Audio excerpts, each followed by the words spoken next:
La maison d'accueil temporaire, c'est une structure innovante et qui est clairement tournée vers le domicile. À la fois, ça va être un lieu de vie pour les personnes qui y sont accueillies, avec l'objectif qu'elles repartent au domicile avec un quotidien facilité. Et d'autre part, c'est un lieu d'accueil, de soutien, d'information pour les aidants, avec le café des aidants qui leur est réservé. Est-ce que vous pouvez nous dire qui est le public cible de cette maison d'accueil temporaire ? Alors, ce sont des personnes âgées d'au moins 60 ans qui sont en perte d'autonomie. La perte d'autonomie, elle peut être physique, elle peut être cognitive, ça peut être les deux à la fois. Il peut aussi s'agir de personnes qui sont isolées à la maison. Et enfin, les personnes qui sont porteuses d'un handicap rentrent aussi dans cette définition parce que, effectivement, elles sont elles aussi en perte d'autonomie.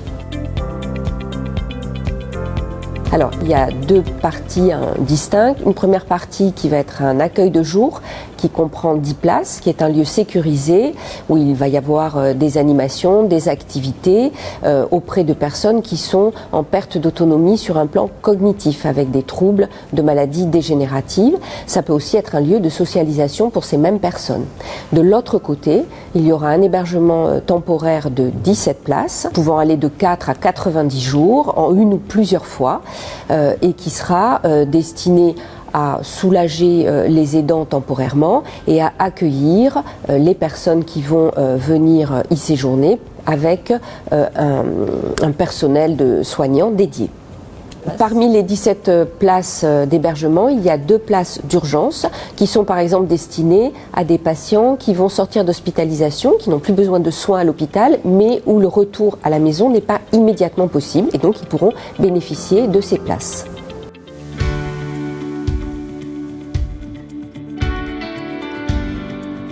Les personnes accueillies à l'hébergement temporaire vont retrouver toutes les prestations d'hôtellerie classiques, donc les repas, le ménage.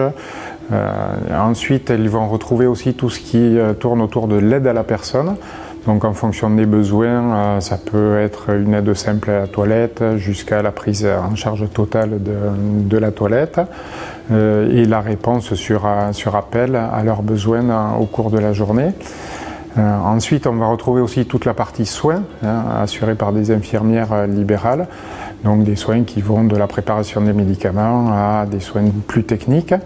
Et on retrouvera également la surveillance 24 heures sur 24, donc avec du personnel de nuit qui sera là pour assurer la sécurité et le confort des personnes. L'accueil de jour accueille des personnes 1 à 2 fois par semaine entre 10h et 16h. Quel est l'objectif des activités qui sont proposées aux bénéficiaires de l'accueil de jour ? L'objectif, c'est le maintien des facultés cognitives et de tout ce qui peut permettre de rester le plus longtemps chez soi, à travers des activités multiples et variées. Est-ce que vous pouvez nous préciser les dates d'ouverture de ce bâtiment ? Pour l'accueil de jour, l'ouverture sera le 1er décembre. Il sera transféré de l'EHPAD de Saint-Pierre-du-Mont où il est actuellement. Et pour l'hébergement temporaire, il sera ouvert le 3 janvier 2023. Les familles et les aidants peuvent déjà s'inscrire en fait, sur la plateforme Via Trajectoire à partir de début décembre de cette année.